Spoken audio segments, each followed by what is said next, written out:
अध्ययन जय जिनेन्द्र। अभिषेक पाठ का जो हम आज समझ रहे थे, कल की क्लास में जब हम अर्घ्य चढ़ाएंगे तो जो श्लोक का उच्चारण करेंगे उस श्लोक का प्रॉपर अर्थ क्या होगा उसके बारे में हमने चर्चा आपसे की थी। पूरे श्लोक का हमने ऐसे समझ लिया था। उसके बाद हमने मंत्र दिया था ओम ह्रीम स्नपन पीठ स्थिताय। स्नपन पीठ में स्थित, जहाँ पे हमने अभिषेक करना है, शांति धारा करना है। स्नपन पीठ मतलब अभिषेक करने वाला अथवा शांति धारा करने वाला जो पीठ है, करने के लिए जो हम विराजमान किया पीठ है, उसमें स्थित है, जो स्थित है, जिन भगवान स्थित है, सिंहासन हमने बैठाया है, उसके नीचे पीठ है हमारा। तो सिंहासन के ऊपर जैन भगवान जो स्थित है, स्थित जिनाय वाले जैन भगवान के लिए अर्घ्य हमने पाऊंती सो अर्घ्य चढ़ाता हूँ, ऐसे उस मंत्र का अर्थ हो जाएगा। अब आइए, जो इस पूरे अभिषेक पाठ का प्रमुख श्लोक है, एक रीढ़ की हड्डी है, मूल है, उस श्लोक का हम आज उच्चारण करेंगे, अर्थ समझेंगे। इसी श्लोक को हम पढ़कर अभिषेक किया करते हैं। तो आइए इस श्लोक को हम पढ़ते हैं। ध्यान से आपको देखना है, कॉपी पेन लेके रखना है। और हाँ, 2 मिनट के लिए यदि आप कॉपी क्लास पढ़ने के लिए आए हैं तो अभी मैं आपको सलाह दूंगा कि आप 2 मिनट के लिए नहीं पढ़िए। यदि आप अच्छे से पढ़ना ही चाहते हैं, सीखना चाहते हैं प्रॉपरली, तो आप पूरी क्लास को पढ़िए। जब तक आप पूरी क्लास नहीं पढ़ेंगे तो आपको अर्थ नहीं आएगा। पूरी क्लास यदि पढ़ लेंगे तो मैं आपको गारंटी देता हूँ आपके लिए पूरी बात समझ में आ जाएगी। ठीक है, तो आपको इस बात का विशेष ध्यान रखना है। पूरी क्लास को पढ़ना, एंड तक देखना। यदि अच्छे लगे तो पहली क्लास से पढ़े, पूरे अभिषेक पाठ का पढ़ेंगे तो अच्छे से समझ में आएगा। एक शब्द को कैसे पढ़ेंगे? कर्म प्रबंध निगडई रपिहीन ताप्तम ज्ञत्वापि भक्ति वसतः परमामि देवम त्वं शीये कलमस गणोन्मथ नाय देव शुद्धोदकै रविनयामि महाभिषेकम। देखो पूरे श्लोक को कैसे उच्चारण करना है। कर्म प्रबंधे निगडैरपिहीन ताप्तम ज्ञत्वापि भक्तिवसितः परमामि देवम् त्वं शीये कल्मषि गणोन्मथिनाय देव शुद्धोदकै रविनयामि महाभिषेकम। इस श्लोक में 2 जगह पर ध्यान रखना है। ये जो संयोग का शब्द है, इसका से यहाँ पर जोड़ आएगा। और दूसरी बात, ये जो ज्ञा शब्द है, इसको लोग ज्ञा बना दिया। एक्चुअल में ज्ञा शब्द नहीं है, ये 3 शब्दों से मिलकर बना, जा, या और आ। इस प्रकार से ये जो शब्द है 3 शब्दों से मिलकर बना हुआ होता है। इनके मिलाने पर हमारा क्या बन जाता है? ज्ञा शब्द बन जाया करता है। तो ये ज्ञा शब्द जब बनेगा हमारा, तो इसको हमें उच्चारण क्या करना है? ज्ञा, ज्ञा। इस प्रकार से ज्ञात्वापि, ज्ञात्वापि। तो पुनः उच्चारण देखिए, कर्म प्रबंध निगडै रपिहीन ताप्तम। यहाँ जो हमने किया है ना, इस शब्द का उच्चारण करने के पहले इस पे जोड़ दिया, कर्म, कर्म प्रबंध निगडै रपिहीन ताप्तम। तो इसमें आपको जोड़ देना है, ज्ञात्वापि भक्ति वशतः परमामि देवम् त्वं शीये कल्मषि गणोन्मथनाय देव शुद्धोदकै रविनयामि महाभिषेकम। ऐसे उच्चारण करेंगे, प्रॉपर हो जाएगा। संधि के विच्छेद यहाँ पर जो हम देखेंगे, निगडई रपि, यहाँ पर इस रा का विसर्ग हो जाएगा, यहाँ पर बचेगा आ। तो 2 शब्द निकलेंगे, निगडई और अपि। यहाँ पर विसर्ग संधि हो जाएगी। संधियां भी देख सकते हैं। हीन ताप्तम, तो यहाँ हीनता निकलेगा और आप्तम, यहाँ 2 शब्द निकल आएंगे। हीनता, यहाँ पर क्या हो गया? हीनताप्तम में दीर्घ संधि हो जाएगी। स्वर संधि में हम वहां पर कह सकते हैं। ज्ञात्वापि, तो ज्ञात्वा अपि, यहाँ पर भी दीर्घ संधि हो जाएगी। परमादि देवम, तो परम आदि देवम, यहाँ पर भी दीर्घ संधि हो जाएगी। और गणोन्मथनाय, तो गण उन्मथनाय, ऐसे यहाँ पर संधि होगी। आ और रू को मिलाकर ओ हो गया, इसका यहाँ पर क्या होगी? गुण संधि हो जाएगी। और देखिए शुद्धोदकै, तो शुद्ध ओदकै, यहाँ पर भी क्या है? आ और रू है, तो उसके मिलाकर रू हो गया, यहाँ पर ये गुण संधि होगी। उसके बाद ये जो है विसर्ग हो जाएगा, रा का विसर्ग हो जाएगा और आ निकलेगा, तो शब्द बनेगा अभिनयामी। तो यहाँ पर दोनों को देखेंगे तो यहाँ पर गुण संधि और यहाँ पर जो विसर्ग संधि वह हो जाएगी। ऐसी इन संधियों को हम निकाल लेंगे। हम आपको बहुत बार इसलिए बताते हैं, नाम भी बताते हैं और बीच बीच में नियम भी बताते जाते हैं कि ये संधियां के इस प्रकार से नियम है। ये क्यों? क्योंकि यदि ये संधियां नहीं आएंगी तो संधि विच्छेद नहीं आएगा। संधि विच्छेद नहीं आएगा तो जो मूल शब्द हैं, जो संयोगक शब्द है, उनको हम अलग नहीं कर पाएंगे संधि वाले शब्दों को, और जब तक वो अलग नहीं होंगे तब तक उनका अर्थ नहीं आएगा। बस इसलिए हम आपको बता देते हैं। यहाँ पे आपको हम नियम बताएं तो यहाँ पर क्या हो जाएगा, दीर्घ संधि हो जाएगी। आ होता है तो बराबर क्या हो जाता है, वहां पर दीर्घ मतलब बड़ा हो जाता है। अथवा इन दोनों के स्थान पर यदि बड़े आ होते हैं दोनों के स्थान पर, तो क्या हो जाएगा, इन दोनों के स्थान पर बड़ा आ ऐसे हो जाएगा। अथवा एक छोटा है एक बड़ा है तो वहां पर ही बड़ा आ हो जाएगा। अथवा आगे बड़ा है पीछे छोटा है तो वहां पर भी क्या हो जाएगा, बड़ा आ हो जाएगा। ऐसे यहाँ पर दीर्घ संधि होती है। इसलिए मैंने बता दिया कि ये जो दीर्घ संधि हर जगह पर आएगी। पहले भी हमने जो श्लोक पढ़े उनमें भी दीर्घ संधि बहुत उपयोग में ली गई। चलिए प्रमुख बात कहते हैं कि शब्द का अर्थ कर्म मतलब कर्मों के, प्रबंध मतलब बने हुए, और निगड़ई मतलब जो जंजीर है, कर्म रूपी जो जंजीर उनसे बंधे हुए, अपी मतलब होने पर भी, हीनता आपतम, और हीनता मतलब कमजोरता को, आपतम मतलब प्राप्त होता हुआ, जो कमजोरी है उसको प्राप्त होने पर भी, ज्ञात्वापि, ज्ञात्वा मतलब जानकर, अपि मतलब भी जानकर भी, और भक्ति वस्ता भक्ति के वसात से, भक्ति के वश से। भैया जी क्या बता रहे हैं आप, हम एक एक शब्द का आपको अर्थ बता रहे हैं। क्यों बता रहे हैं? क्योंकि आप अपनी जो पेन कॉपी लेके रखी है उनमें एक एक शब्द का अर्थ लिखते चले, उसके बाद हम पूरे श्लोक का अर्थ आपको अर्थ बताएंगे। परम आदि देवम, जो परम है, उत्कृष्ट है, सर्वोत्कृष्ट, तीनों लोकों के नाथ है, ऐसे आदि देवम आदिनाथ भगवंत, आदिनाथ जिनेन्द्र, अथवा 24 तीर्थंकर भगवान, त्वम मतलब आपको, श्वी मतलब स्वयं के, कलमसल पापों के, गण मतलब समूह को, उन्मथनाय मतलब क्षण करने के लिए, छड़ाने के लिए, दूर करने के लिए, तो स्वयं के पापों के समूह को दूर करने के लिए। देव मतलब हे जिनेन्द्र भगवान संबोधन कर रहे तीनों लोगों के नाथ। शुद्ध मतलब प्रशुद्ध, जो हमारा शुद्ध है, जिसमें किसी प्रकार की अशुद्धता नहीं है, जो प्योर है, विशुद्ध है, ऐसे शुद्ध। उदक मतलब जल के द्वारा, आप पढ़ते ना, उदक चंदन तंडुल पुष्प गई, उदक का मतलब होता है जल। तो यहाँ पर तृतीय विभक्ति लगे, तृतीया का बहुवचन, जल के लिए बता रहा है क्योंकि जल बहुवचन में उपयोग होगा। तो उदक मतलब जल के द्वारा, शुद्ध जल के द्वारा, अभिनयामी मतलब अभिनंदन करता हुआ, नमस्कार करता हुआ, अथवा अभिषेक की विधि करता हुआ, महाअभिषेक महान अभिषेक को करता हूँ। ये क्या है, समस्त पद है, समास पद है। महान अभिषेक शब्द होगा तो महाअभिषेकम यहाँ पर बन गया, समस्त पद यहाँ पर हो गया, तो महाअभिषेक को करता हूँ। अब ऐसे ये तो एक एक शब्द का अर्थ हो गया, लेकिन पूरा क्लियर नहीं हो पाया अर्थ। अब पूरे श्लोक का जब हमारे समझेंगे तब वो क्लियर होगा। तो आप देखिए पूरे श्लोक का अर्थ कैसे निकालना है। कर्म रूपी जंजीरों से बंधे हुए होने पर भी, हमने एक शब्द को आपको बता दिया ना पहले, इस कहां से बताया।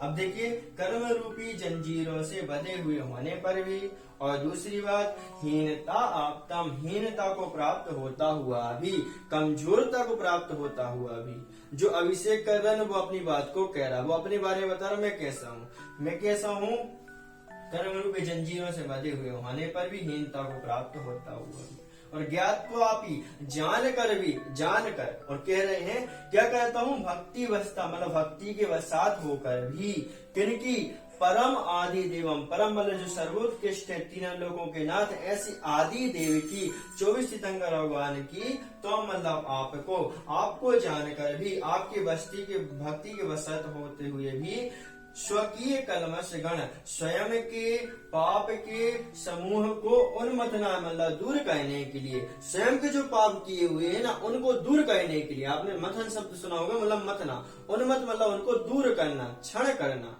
तो स्वयं के जो पाप किए, दूसरे के नहीं कहे।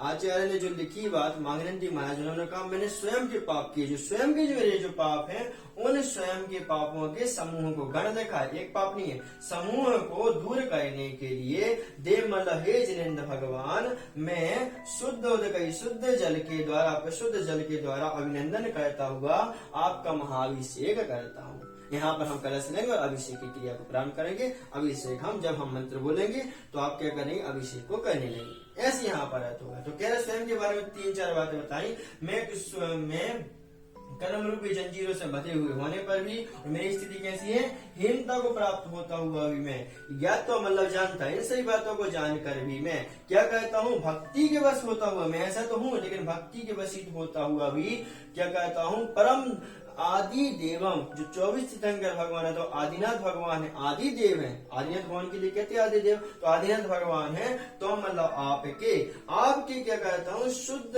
उदक, जो शुद्ध प्रशुद्ध जल है, उदक मतलब जल के द्वारा अभिनंदन करता हुआ अभिषेक करता हूँ। मैं ऐसा होता हूँ लेकिन मैं अभिषेक करता हूँ। क्यों कर रहा हूँ, तो कह दिया स्वयं के जो पाप रूपी समूह है, पाप के जो समूह लगे हुए हैं, इतने सारे पाप है, उन सभी पापों के क्या समूह को उन्मतना मतलब झड़ाने के लिए, दूर करने के लिए, हे देव तो मतलब आपका मैं शुद्ध जल के द्वारा अभिषेक करता हूँ। ऐसे इन्होंने बता दिया। तो सभी बातें बता दी, अपने बारे में बता दिया, अभिषेक का जल कैसा है उसके बारे में बता दिया, क्यों कर रहा हूँ उसके बारे में बता दिया, किन का कर रहा हूँ वो भी बता दिया इन्होंने। मैं कैसा हूँ, मैं तो कर्मों के जंजीरों से बंधा हुआ होने पर भी मैं ऐसा तो हूँ लेकिन ऐसा कर रहा हूँ, ऐसा होता हुआ भी, और हीनता को भी प्राप्त हो गया हूँ, ऐसी बात बता दी। तो इन सभी बातों को जानकर भी, ज्ञात तो आप ही जानकर भी क्या क्या कहता हूँ, इस सभी ऐसा होने पर भी क्या करूंगा, भक्ति के वशीभूत होता हुआ, मैं कमजोर तो हूँ लेकिन भक्ति के कारण होता हुआ मैं परम जो आदिनाथ भगवान है, पवन परम जो 24 तीर्थंकर भगवान है, हे देव हे जयंत भगवान, तो मतलब आपके जो शुद्ध उदगई अभिनयामी अभिषेकम, शुद्ध जल के द्वारा मैं अभिनंदन करता हुआ अभिषेक करता हूँ। क्यों करता हूँ, स्वयं के कलमश मतलब पापों के समूह को उन्मथनाएं दूर करने के लिए जैन भगवान आपका अभिषेक मैं करता हूँ। ऐसे श्लोक का अर्थ हो जाएगा। यदि आप एक बार और देखेंगे तो एक बार हम आपको बता देंगे कि ये तीनों लोगों के नाथ जो परम आदि ब्रह्मा है, 24 तीर्थंकर भगवान है, ऐसे जैन भगवान में आपकी भक्ति के वशीभूत होता हुआ भी मैं कैसा हूँ, मैं तो कर्मों के जो जंजीरों से बंधा हुआ हूँ और हीनता को प्राप्त हुआ, मैं तो कमजोर हूँ, मेरे पास 2 ही ज्ञान है, छदमस्तु थोड़ा सा ज्यादा कार्य कर नहीं सकता, कुछ भी यदि बलवान कार्य करता हूँ तो उसमें मुझे हीनता आ जाती है, मैं उसके लिए नीचे बन जाता हूँ, पूर्ण ज्ञान मेरे पास है नहीं, तो स्वयं से कैसा हूँ, मैं हीन हूँ, हीनता को भी प्राप्त होता हूँ, और ज्ञात तो सब चीजों को जान रहा हूँ, इन सब बातों को जानता हूँ, संसार ऐसा है, संसार ऐसा है, इन सभी को जानता हुआ भी आपकी भक्ति के वशीभूत होकर हे जैन भगवान मैं अपने जब काम क्यों किया जा रहा है, जिनेन्द्र भगवान के जिनेन्द्र दर्शन में कोई भी कार्य किया जाएगा, कोई भी अभिषेक आदि पूजा की जाएगी, उसमें एक न एक उद्देश्य जरूर होगा। आप सामान्य से जैन भगवान के पास जाते, अर्घ्य चढ़ाने के लिए जाते, तो आप क्या बोलते, ओम ह्रीम से आदिनाथ जिनेन्द्राय अनर्घ पद प्राप्त है अर्घ्यम निपामति स्वा। तो मैं अर्घ्य तो चढ़ा हूँ लेकिन क्यों, अनर्घ पद प्राप्त है, अनर्घ पद को प्राप्त करने के लिए चढ़ा रहा हूँ। जल चढ़ा रहा हूँ तो जन्म जरा मृत्यु विनाशना जलम निपामति स्वा, जन्म जरा और मृत्यु के नाश करने के लिए मैं जल चढ़ा रहा हूँ। आप भगवंत इसलिए नहीं चढ़ा रहा हूँ, यहाँ आपको ध्यान देना है, आप भगवंत वो तो ठीक है लेकिन मैं अपने जन्म जरा में नाश हो इसलिए मैं जल चढ़ा रहा हूँ। ऐसे यहाँ महानंदी आचार्य कह रहे हैं, जैन भगवान आप तीनों लोगों के नाथ तो हैं, लेकिन मैं स्वयं के कलमश के जो पाप है, उन पापों के समूह को उन्मतन करने के लिए, दूर करने के लिए, क्षय करने के लिए, अपने से जुदा करने के लिए हे जैन भगवान हे तीनों लोगों के नाथ मैं शुद्ध जल के द्वारा अभिनंदन करता हुआ था, अभिषेक करता हुआ आपके महाअभिषेक की प्रक्रिया को संपन्न यहाँ पर करता हूँ। ऐसे श्लोक का पूरा अर्थ हो गया। हम आशा करते हैं कि आपको हर एक शब्द का अर्थ यहाँ पर आ गया होगा। कुछ कठिन शब्द उनके बारे में देखते हैं। प्रबंध मतलब बंधे हुए, देखो बंधन नहीं कहा उन्होंने, बंधनी का प्रा उपसर्ग लगाया, प्रा मतलब प्रकृष्ट रूप से जो बंधा हुआ है, बिल्कुल आत्मा के साथ चकाचक मतलब एक में एक दूसरे बंधे हुए हैं, इन्हें ऐसे बंधे कि हम उनको समझ नहीं पाते कि आत्मा अलग है और कर्म अलग है, इस प्रकार से बंधे हुए हैं। और प्रा लगाने का कारण क्या है, बहुत टाइम से बंधे हुए हैं और बहुत काल से हम उसी में रच पच रहे हैं, इस कारण से यहाँ पर प्रा उपसर्ग लगाया, प्रकृष्ट रूप से जो बंधा हुआ है ऐसे कर्मों की। तो निगड़ई मतलब जंजीरों से, तो कर्म के लिए जो है वह किसकी संज्ञा दी गई है, जंजीरों के। जैसे जंजीर एक जगह पर बांध के रखती, वैसे हमारे लिए कर्म है एक गति में, मोक्ष में नहीं जाने देती, एक गति में बांध के रखती है, तो इसलिए जंजीरों की संज्ञा यहाँ पर दी है। ज्ञात तो मतलब जानकर, तो प्रत्यय लग गया, और कलमस मतलब पाप, तो मतलब आपको, आपका जो अभिषेक पाठ है, आपके इस अभिषेक पाठ को उसको मैं क्या करता हूँ, यहाँ पर करता हूँ, आपको यहाँ पर कर लीजिए। आपका कह सकते तो आपको कह सकते। इस प्रकार से हे जिनेंद्र भगवान, मैं कर्मों से बंधा हुआ हूँ। संसार में जो कर्म है मेरे, वह जंजीर के समान है। उन जंजीरों से मैं बंधा हुआ हूँ, क्योंकि मेरे पास राग द्वेष है। मैं हीनता को प्राप्त हो गया हूँ। इसलिए हे जिनेंद्र, इन सभी बातों को ज्ञात तो मतलब जानता हूँ, फिर भी मैं कहता हूँ आपकी भक्ति वस्ता भक्ति के वशीभूत होकर होता हुआ हे जिनेंद्र भगवान, तीनों लोगों के जो नाथ आप हैं, आपके पास आकर मैं स्वयं के कलमश मतलब पापों के समूह को दूर करने के लिए शुद्ध प्राशुक जल के द्वारा आपके अभिषेक की क्रिया को करता हूँ, अभिषेक की क्रिया को संपन्न करता हूँ। इस श्लोक को जब पढ़ेंगे, उसका जो आपका मंत्र रहेगा, उस मंत्र को आपको वहां पर पढ़ना है। तो वो मंत्र आप जब पढ़ने लगेंगे तो आपके लिए बहुत अच्छे शुद्ध वह हो जाएगा। ठीक है, तो जब मंत्र बोला जाए तभी आपका अभिषेक के जो कलश रहेंगे उनको उठाना है। जब आप इस श्लोक को पढ़ेंगे तब नहीं आपको उठाना है। कल के अभिषेक के जो कलश रहेंगे उनको उठा के अभिषेक के लिए जब मंत्र हो जाए, ओम ह्रीम श्रीम क्लीम ऐम अरहम बम मम हम सम तम पम वम वम मम मम हम हम सम सम तम तम पम पम झम झम झीम झीम छीम छीम द्राम द्राम द्रीम द्रीम द्रावय द्रावय नमो अर्हते भगवते श्रीमते ठाठाते रक्षांति मंत्र अभिषेकम करोमि। ऐसे आपको क्या करना है, अभिषेक करते हुए क्रिया करनी है। इस प्रकार से हमारा पूरा अभिषेक पाठ का यहाँ पर संपन्न होता है, जो अभिषेक हमने कर लिया। और 2-3 श्लोक जो रहेंगे उनके बारे में हम चर्चा करेंगे।